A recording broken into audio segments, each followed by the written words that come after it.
Whoa, listen up. Ren here, metal vocalist. Look, Los Angeles is freezing cold. It's a frigid 60 degrees and it's raining. So we gotta stay inside, baby. We can't go out and do the things that we were gonna do in the world today. So instead, I'm gonna tell you about, I would say, the tidbit of advice that I think saved my creative collaborations. I really do think that this tidbit saved it. Okay. To set the stage, folks, I had an aggressive photography arc.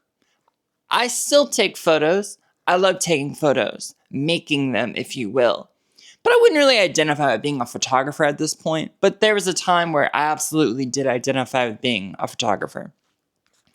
I was into stage photos, much like Nadia Lee Cohen, much like Alex Prager, Courtney Roy. See, I've been out of the thing for a while. Martin Parr is also one of my favorites. And I did a photo shoot of a melting woman at a pool. And it had a ton of parts to it. This is the photo. I thought it was funny to put her in the middle and then put the fixed layout thing. But I've talked about this photo a lot on my YouTube channel as a big learning time. This photo taught me how to have a crew and let them do what they want to do. This photo taught me a lot. But with this specific video, what I want to talk about is how I directed the model and where I think I failed her as a director, to be honest. Because stage photography is just directing.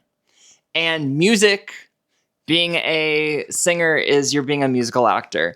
And acting and singing and being a musician, it's really all the same thing, to be honest. So I kept giving her the result that I wanted. It was freezing on this day. It was about 50 degrees. And she is very small. She probably weighs 90 pounds. She is very thin. She's also older. And we had heaters set up. I had blankets. I had someone that their only job was to run in a blanket for her and pull it out.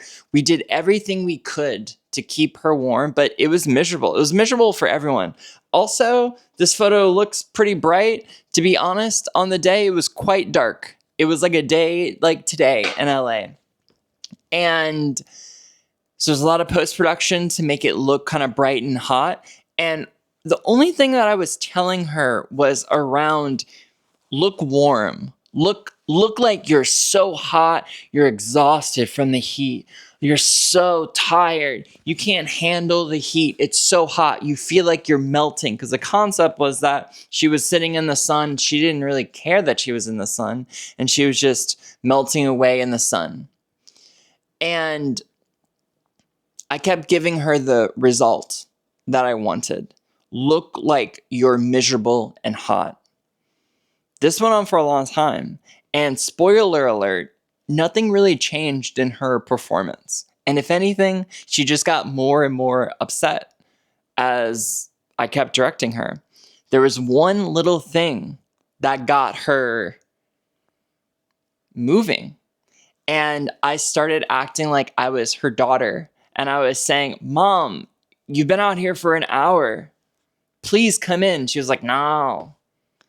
And then we kind of had this back and forth where I was like, Mom, you've got to come in. Please come in, drink some water. You don't have to be out here anymore. And she was like, leave me alone. And that was awesome. And that 2.5 minute section was by far the best stuff from the entire day. And I didn't really think about that as a learning moment until recently. I got this book maybe, I don't know, year and a half ago or something. And I read it. You can see I've marked a ton of shit in it. There's notes all over this thing. And the core tenet of this book, called Directing Actors by Judith Weston, is action-based direction versus result-based direction. What I did on set with her was I gave her results. I said, I want you to look like you're tired. That doesn't work. What I should have done and what I did for 2.5 minutes with acting like I was her daughter was I gave her action. I gave her something actionable.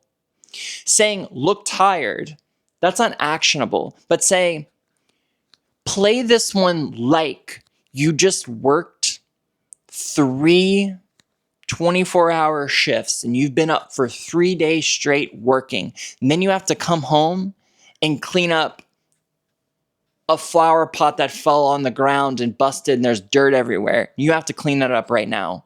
Play it like that. That's actionable. That's something that you can take and move forward with. It's fodder for your performance. And to be honest with you, music is really no fucking different. I think about Break Me Down from my band, Broken Focus. And those words are really direct. It's like it's a direct call out. Now what are you gonna do? Build me up or break me down again? And it's like I had to really think about who I was talking to in that song.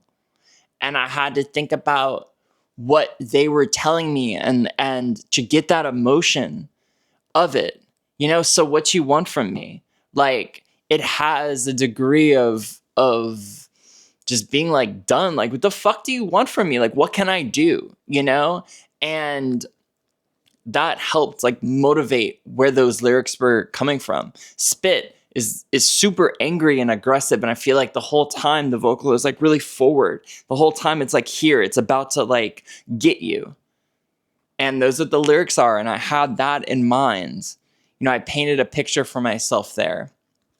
So I have a big picture in my closet, which I've turned into a vocal booth. And if I had the energy, I would put a little still of it here for you to see. But I don't have the energy, so I'm not going to do that. Regardless, it says, if there's a problem, it's probably because you haven't figured out character.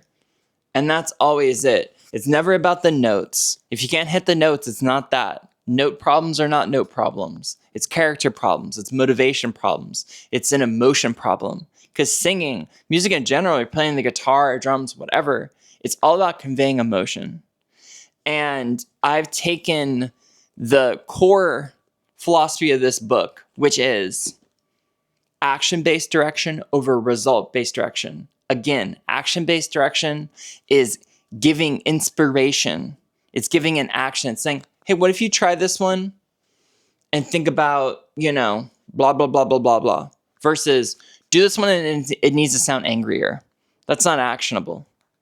I take that action-based direction versus result-based direction into band settings, into any kind of musical collaboration.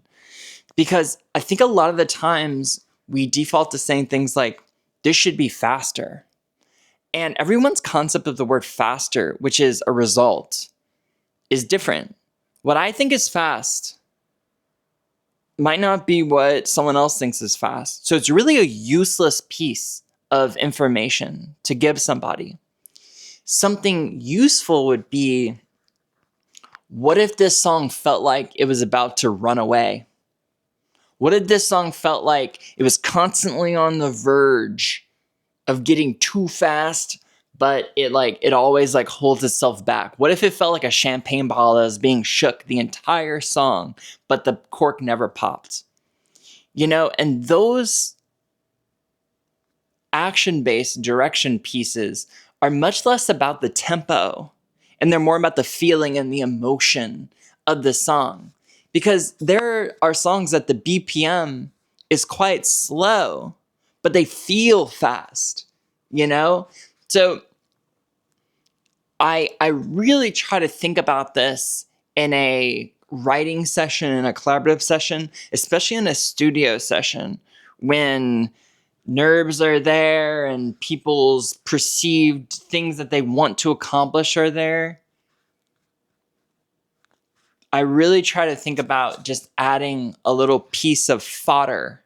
I love the word fodder to things so that they can take it and maybe throw it in the fire and see what that happens with.